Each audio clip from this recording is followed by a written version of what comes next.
Coming up on News Desk, 28 customers of the Ghana Water Company Limited in the Central Region dragged to court for non-payment of bills. We'll hear more from authorities in the region and on this action and how the non-payment of bills is impacting quality service delivery.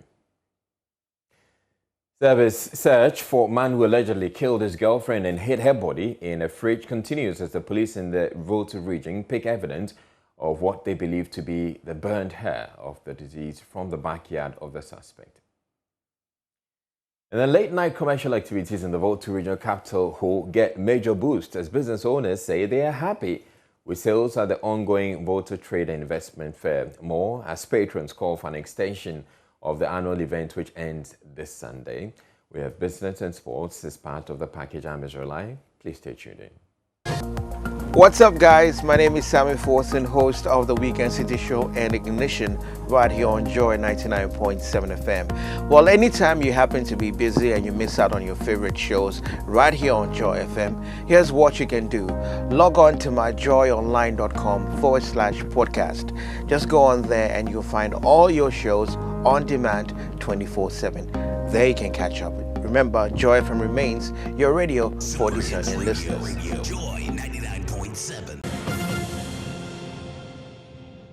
The Ghana Water Company has dragged 28 of its customers in the Komenda Edina Eguafo Brim municipality and the Cape Coast South District to court over unpaid utility bills. According to the company, the individuals owe the company more than 300,000 cedis, and despite persistent notices by the company, they have not made any attempt to pay the bills. Communications Director of the company for the Western and Central Regions, Naya Berima Barnier, told the media after the court proceedings they would resort to the law court to get their customers who owe them to pay their bills. Richard Kojonyaku has more in the following report. There are a number of customers within the Central Region who are owing Ghana Water Company various sums of monies, and they have been disconnected. Some for 3 years, some 2 years, 1 year, and we've made every effort to retrieve those arrears, to collect those amounts of monies that they owe us. But they have failed or refused to pay those monies. So the last resort that we have is to come to court. Communications Director of the Ghana Water Company for the Western and Central Regions, Nana here explaining why the company decided to resort to the court. According to the Ghana Water Company, the customers who have defaulted have ignored several reminders and notices to them to pay their bills. 28 of them from the Komenda Edina Eguafo Brim municipality and the Cape Coast South District were dragged to the court by the company. Nana Berima Barnier gives further details. So far, we have 28 customers who owe Ghana Water Company in excess of 305,000 Ghana cedis. We've been to court this morning. We first went to Komenda Edina Eguafo Brim district to prosecute customers there. We had a customer who came and another did not come. So it has been adjourned to the 5th of December. We have been here, that is the Cape Coast District Court, in respect of a certain number of customers. You know, somebody was owing as much as 50,000 Ghana cedis, some 10,000 Ghana cedis, and they don't want to pay. Lawyer for the Ghana Water Company, Isaac Griffin, says the company has been forced to take the legal action and want the defaulters to act in good faith. We've brought them because some are in arrears for almost a year, 6 months, 7 months, and we think it is not helping. Even if, assuming without admitting that you have not even been served with a water bill, a prudent consumer, it is, proper for you to even approach the company to demand for your bill once you know that you have consumed. And their failure to do that. But then it's on record that they have been dealing with what? Been giving them individual bills, and then they have even, before we did not just got up to actually brought them. We served them notices, ample notices. And we thought that the only option is to bring them to court. The cases have been adjourned to enable the accused persons to appear in court to answer the charges brought against them. Reporting for Joy News, Richard Kojonyaku, Cape Coast. A communications manager for the Ghana Water Company for the Western and Central regions, Nanaya Berima Bani, joins us on phone with more. Good morning to you, Mr. Bani, and many thanks for your time. Now, quite some refreshing move from the GWC on debt collection, but why now? Please come again. So I'm asking, why is the Ghana Water Company acting now? Well, I must say it's better late than never. All right, so these customers, and you indicate that there are about 28 of them. How prevalent is this problem in the Western and Central regions? I must say that the incidence of customers not paying their bills is quite prevalent all over the country, not only in Central region or Western region, where I oversee as a communications manager. All over the country, customers owe Ghana Water Company not less than 500 million Ghana cedis. And over here in Western region, we have in excess of 135 million Ghana cedis. For private people, that's private customers, they owe about 42 million Ghana cedis, whereas the government institutions owe about 93 million Ghana cedis. And it has come to a time when Ghana Water Company needs to use every available opportunity, every means to be able to retrieve arrears from customers. This is important because Ghana Water Company is not a subvented organization. We use our own internally generated funds to pay salaries, to buy chemicals which are imported, to buy fuel, to maintain our equipment, to buy pipes, and to pay electricity bills. Electricity, we pay millions of Ghana cedis every month. So we require all these monies to be able to keep the company in business. And that is why we think that it is about time we took all customers who have been disconnected, who are owing, and we have demanded our monies from them for years, and they are not paying. We need to use this last resource so we can get the money to keep the company in business. Mind you, Ghana Water Company is the only urban water service provider. So if we just leave customers to drink our water, use our service, and not pay for it, the company will grind to a halt one day. Now, you indicate that the companies that owe you, people owe you, customers owe you in excess of 100 million cedis in the two regions. Why are you going after those owing just 300,000 cedis? Oh, this is just the beginning. We have selected this 20. No, when I say 100 million, it's not just individuals owing that.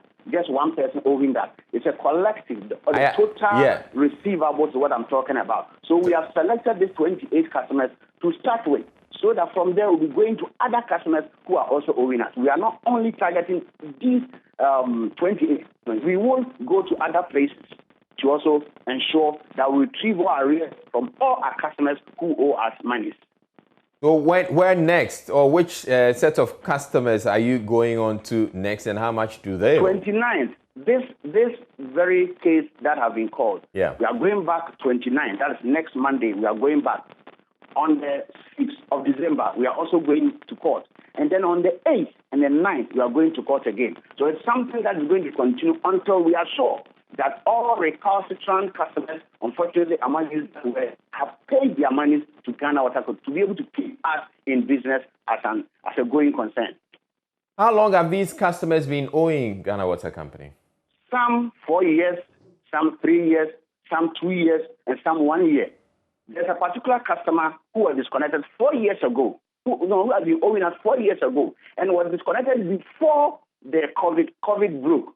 And these monies have not been paid. So we need to be able to collect our money. In fact, the issue is that some people think that as for water, if I'm disconnected, I can go to my next door neighbor, I can go to my friend to fetch water.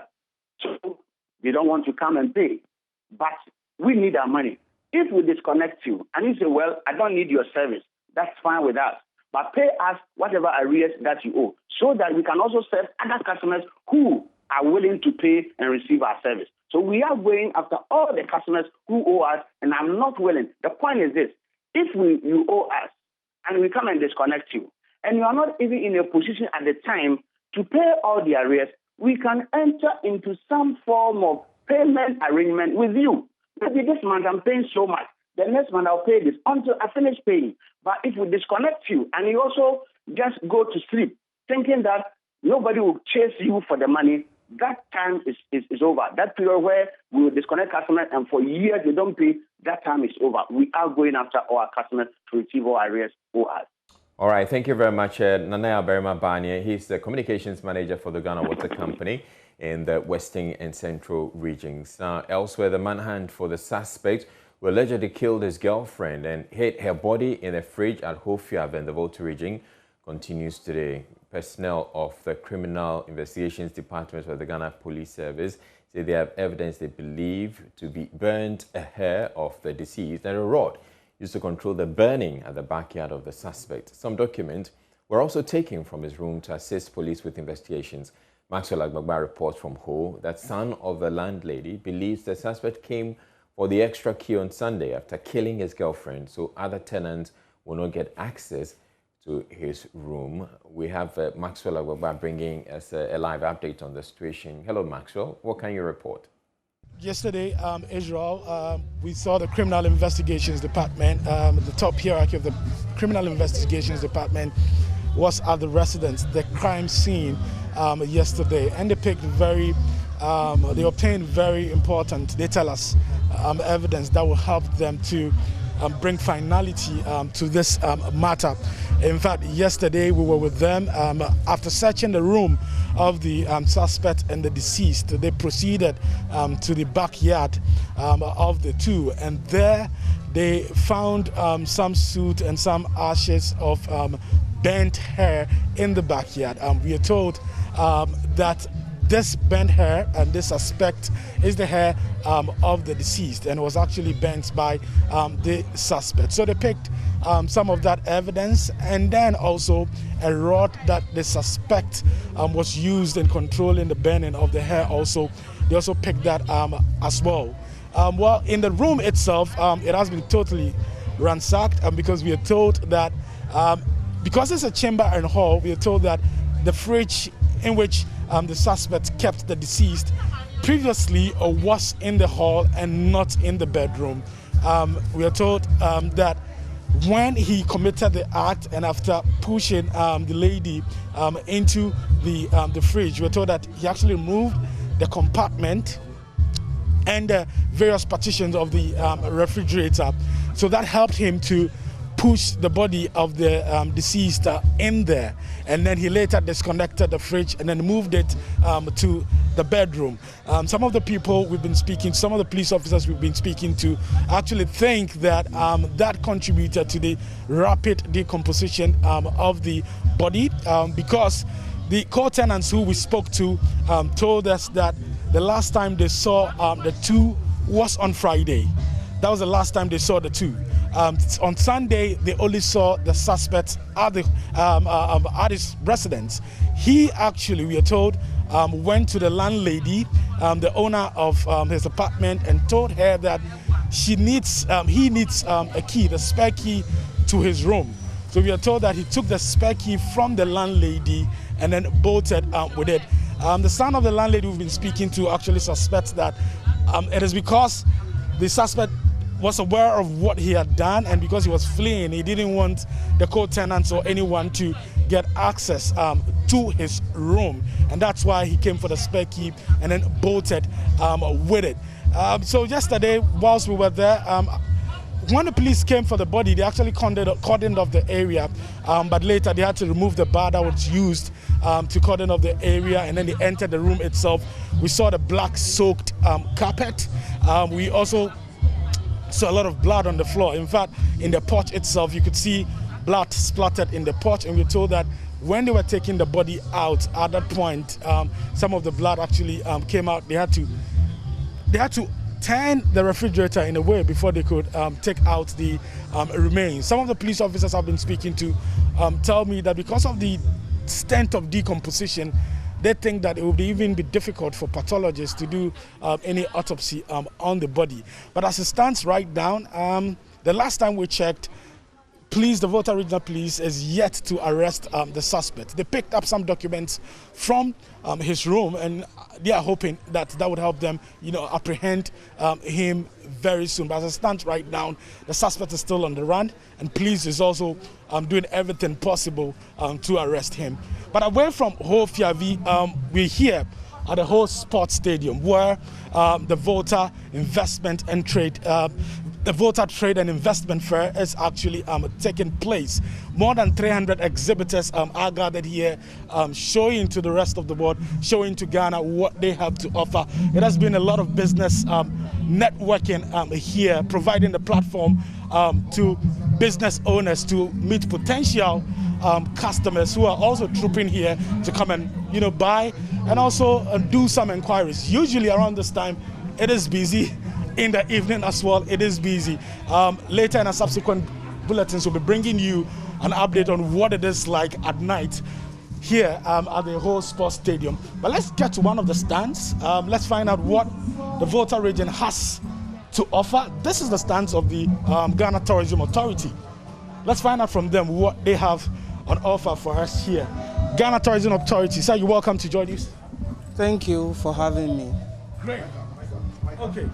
So tell us, what do we have here? Ghana Tourism Authority, what are you showing to us? Yes, as an organization, we are the main implementers of tourism policy by the Ministry of Tourism, Arts and Culture. So what you see here are some of the sights and sounds of Volta region in terms of the attraction sites. Okay. So please, you can actually come in. Okay. So we've actually sampled out the major ones that we have, both the natural and then the cultural and then the historical. Okay. Now, people often forget that historically, Volta region also played a role in the slave trade. So we have the Fort Presenstein at Keta, and then Atoko slave markets down here. Yeah, Atoko is actually a corrupted name of what? Akoton. So it was a market where slaves were sold. Now, naturally, when we come in, we have the highest mountain, freestanding mountain in Ghana, Afajatu. Then here we have the true Mona monkeys at Tafiatome. I was in Tafiatome recently. Oh, Great. okay, I hope you enjoyed them. Then we have the elusive Sitatunga at Avu Lagoon at Tosukpo. Okay. It's the antelope that lives in marshy areas. They are normally nocturnal. They come out in the evening. I know people chew antelopes. Can we chew this one? No, this one is endangered. So endangered still? No, we can't touch this normally, one. those in the parks, reserves, we don't allow people to touch them. That's true. Yeah. So what we are doing here is what? Promote tourism in the Volta region. Okay. Right. And there are several ways we actually use to promote tourism. One is by attending such fairs. And the Volta Fair has actually come to stay. So we use it to what? Actually what? Market the tourist attractions that we have in the region. Not only the tourist attractions, as you can see, we have one hotel facility here. We also ask them to bring them. Tell me, I was at Amejofe yesterday, the Amejofe Township and the Gimi Mountain. And I'm told that Amejofe Township is actually the highest habitable place in Ghana. Of course. It is there. Amejofe actually offers you a near temperate climate. I think you went there. Yeah. So within a twinkle of an eye, you can have all the weather conditions. True. It could fall, True. it could be foggy, it could be very sunny in a way. So there, when you go, there are several attractions aside the Gemi Mountain. We have the Ote Falls. And then there is an old battleground between the Avatimes and then the Asantis is there. Then we also have the nature trail. So anyone who wants to actually travel out to the temperate regions can go there and what? Acclimatize with the weather a bit before traveling out. And you wouldn't regret it. We're actually at the peak of Mount Gemi, and it was 35 degrees Celsius there. Yeah, and it's hot. Yeah, it was. At the point it got very cold. It will be very cold. Within a twinkle of an eye, the weather can just. So what are the challenges getting access to all these tourist destinations in the Volta region? Of course, we cannot stop talking about the Eastern Corridor roads. You know, the main problem is access. Yeah. The main Eastern Corridor road, now is in a very bad shape. So we call on the powers that be to actually reshape. Right, and we'll be bringing you more from the Volta Fair, which is happening in Hull. But moving on to other stories, less than 20 out of the over 200 pupils at lower primary of the Bihe Primary School in the Wa municipality can boast of having access to furniture. The rest either lie on the eroded, dirty and shoddy concrete floor or sit in the position akin to monkeys and kangaroos during instructional hours. As a result, some of the pupils have their books and uniforms dirtied and torn. Flip that with the situation at St. Kindergarten, where the pupils don't have classrooms, but hold classes under a neem and ebony tree using their chairs as their tables. Joy News Upper West correspondent Rafik Salam, who visited the schools, report from Sing. Watching from afar, you may think that all is well at the BA Primary School until you get closer. The first point of disappointment that greets you is the bevy of broken tables and chairs kept at a veranda in between classrooms. That clearly paints a mental picture of the furniture challenge at the school. Moving to Primary 1, out of a total of 62 pupils, only 8 of them sat on 3 old and weakened dwell decks.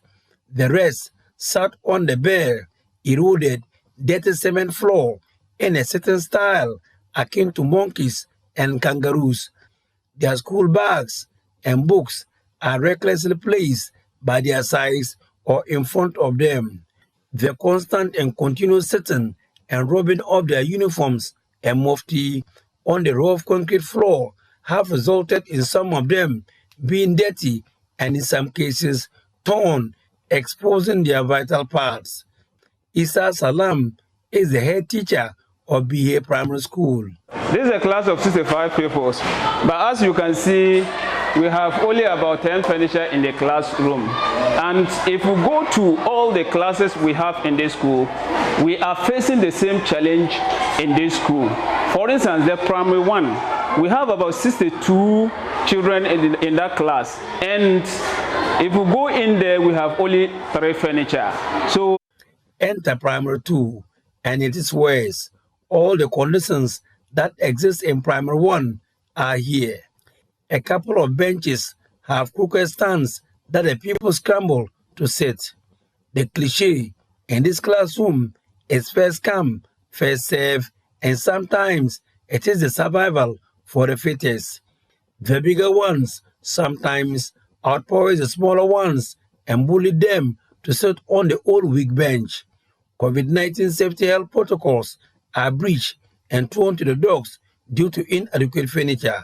Those who are lying on the floor, it has a serious impact in terms of their learning, because when they write on the board and they are asked to write, it becomes a problem. Apart from that, their uniforms can easily get dirty, and once the uniforms get dirty, diseases, germs are likely to be transferred to their bodies. Unlike the situation at BA Primary School, where they are grappling with the issue of inadequate furniture, the situation at St. Primary School is quite different. Here, they don't have classrooms, and what they do, they are attending classes under a neem and ebony tree. At least, they compose of chairs that are uniformed, but conspicuously missing are hexagonal wooden tables. As a result of that, they squat on the bare sand and use the chairs as their tables. The position of the sun also determines which size of the trees that the class will be held. For fear of being drenched, rainy days are holidays for the pupils. Head teacher of St. Primary School Sano Alex explains further. You realize that anytime it is threatening to rain, they cannot sit under these trees to learn. So some of them, even when it is threatening to rain, they will just say, because we don't have classroom, we won't come to school. It's better we stay in the house rather than coming to school and then we have no places. So it's affecting a lot. At the moment, we are in the dry season and you see that a lot of leaves are falling. And these children, when they are falling, their concentration is there. So we will wish that if there is a better way of giving us infrastructure, so that to allow these children to have a good place, a decent place to sit, it will help a lot. One Municipal Director of Education, Sophia Dimanjo, who also doubles as the Dean of Directors of Education in the region, noted the challenges that the pupils are going through. Siharaba was quick to add that they are working with the One Municipal Assembly to fix the challenges. We work with the Assembly, and so we have made this known to the Assembly. And so we are hoping, like I said, from the beginning of the year, we haven't had our MCs in place. So we are hoping that now that our MCs are getting settled, they will take steps to attend to these issues. And then, like I said, gradually, we'll get there someday. These are the children we call the future leaders of the country. But they are saying that the foundation to that leadership is weak. They are appealing for the authorities to come to their aid. Reporting for Joy News, Rafik Salam, Seng. The Ensign Global College is entreating its graduating class of 2021 to be committed to helping people in public health-related issues. According to founder of the college, Dr. Lynette Gay, the graduates have been giving experience in the practical application of public health. There is more in this report. The 6th congregation of the college, 19 students were conferred with the Masters of Public Health degree. This is in line with the aim of the institution to improve health and well-being in Ghana and West Africa. Founder of the college, Dr. Lynette Gay, charged the graduates to be agents of prosperity. She further said there is an expansion of programs to cover other aspects of public health. Well, Ensign College of Public Health is now Ensign Global College because we've finally reached a position in our institution that we are ready to branch out beyond public health. Public health will always be our main emphasis because health and innovation and entrepreneurship produces prosperity. And if you don't have your health, it's hard to be prosperous. But we have been approached by other institutions and other foundations and businesses that want to partner in this part of Africa to also introduce some of their innovations for students, especially entrepreneurship. We want to branch out into certain areas of business and other aspects of health capacity. We'd like to do a Master's of Health Management. We'd like to do a Master's of Business Creation. And we're going to be working with several businessmen in Africa that will allow them to have their trainings done here on our campus here as well. Best graduating student, Lucy Makafu Inutako, explained the need to take public health seriously. With coronavirus that came, a lot of efforts and interventions have been put in place. So I'm sure by now we've all seen the essence of public health and how we need to take that serious as a country and put in the necessary interventions that would save lives and then prolong lives of the population.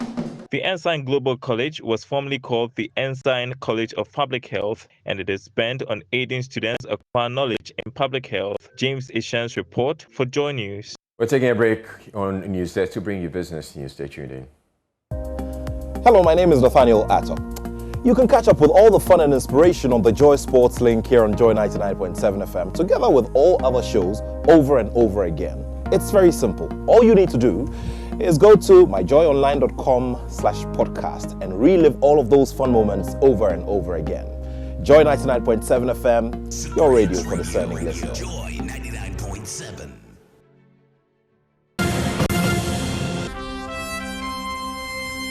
Hi, good morning. Welcome to Business. My name is Daryl Powell. Government under the Ghana Enterprises Agency has so far recovered just 1 million cedis of soft loans it disbursed to businesses, which received support as part of the Coronavirus Alleviation Program Business Support Scheme, also known as CAPBAS. The special fund with seed capital of about 750 million cedis was set up by government to cushion micro, small and medium enterprises from the impact of COVID-19. Speaking to Joy Business at the KPMG Post-Budget Forum, Executive Director of the Ghana Enterprises Agency, Kosi Yanki-Aye, said she was confident of high repayment of the loan. Of that to support the entrepreneurial ecosystem in Ghana and the youth of Ghana so that they can also find ways of getting meaningful and dignified jobs. So one of the things we talked about was what we've been able to do in the past and now. In the past, we had worked on the CAP Business Support Scheme, where government, under the President's direction, led the intervention of providing relief support for businesses that were suffering during the COVID. If you remember, we went through a process working with various financial institutions and working with various associations, and it's quite interesting to note that a year and a few months after, people have started making payments for the loan components that they took across the nation.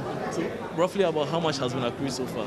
Since today, I wasn't here to really talk about the loan. I didn't bring the exact figure as of today, but I know that because of the times that the payments were made, so if you remember last year around October, November, a few people, that's when we started the rollout of the payments. So over in excess of 1 million Ghana cedis has been paid, which means that it started, so it would ramp up. Meanwhile, calls for review in the electronic transactions levy government seeks to introduce was a major highlight of the KPMG Post-Budget Forum. Head of Tax at KPMG, Kofi Frimpong Kore, expresses worry about government's intent to tax remittances whilst foreign investors get exemptions. We have GIPC who continuously year in, year out do a number of ratios to drive FDIs. And I sit down here and I ask myself, what FDIs are more prominent than the remittances that our people out there give to Ghanaians who back home. Significantly, if I recollect somewhere last year, we were mentioning 3 billion and other things. And these are remittances that individuals resident outside the country are bringing into the country for their family members, for their children, or for their relatives. And some of these amounts go into businesses. Some use that capital and other things to operate. Yet, if you look at this transaction levy, they are part of it. My question is, why would people bringing in money for their relatives to start businesses get levied? Yet, when people come in as foreign direct investors, they get exemptions, they get reliefs through GIPC and other things. What difference? We need to also look at those areas. And for me, I guess, it's something that is topical that we need to discuss.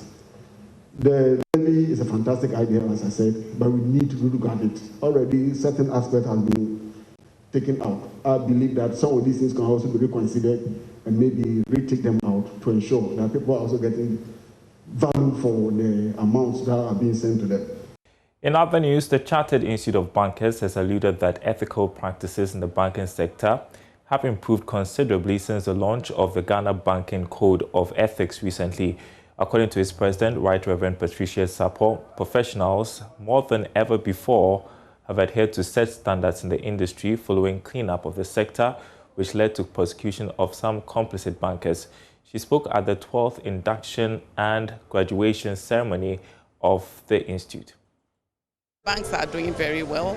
You know, if you look at over the period, I mean, majority of bank employees have been very honest. They've demonstrated a lot of integrity, and that is why there's so much confidence in the banking sector. So I think that to a very large extent, you know, the banking sector has done extremely very well. As you know, last year, the Chartered Institute of Bankers and the Central Bank, the Bank of Ghana, and also the Ghana Association of Banks, we came together and we launched the Ghana Banking Code of Ethics. This Ghana Banking Code of Ethics is a standard of practice for all bankers or anybody that works in the banking sector is expected, you know, to comply to the standards and the tenets of the ethics of the profession. And so I think this is one big thing. Well, that's your business update, but there's more news on our website, myjoyonline.com/business. Our top story there, Accra is Africa's third most polluted city. That's according to the 2020 World Air Quality Report. And that's it. Sports is coming up next. Hi, this is Lexus Bill, host of Drive Time on Joy 99.7 FM. Listen, you don't have to worry if you miss Drive Time or Personality Profile. It's going to be live on our podcast page. Just log on to www.myjoyonline.com/podcast. You can listen to Drive Time, Personality Profile, and any other of your favorite shows on Joy FM on that page. You don't have to miss a show at all. Joy 99.7 FM, radio for discerning listeners.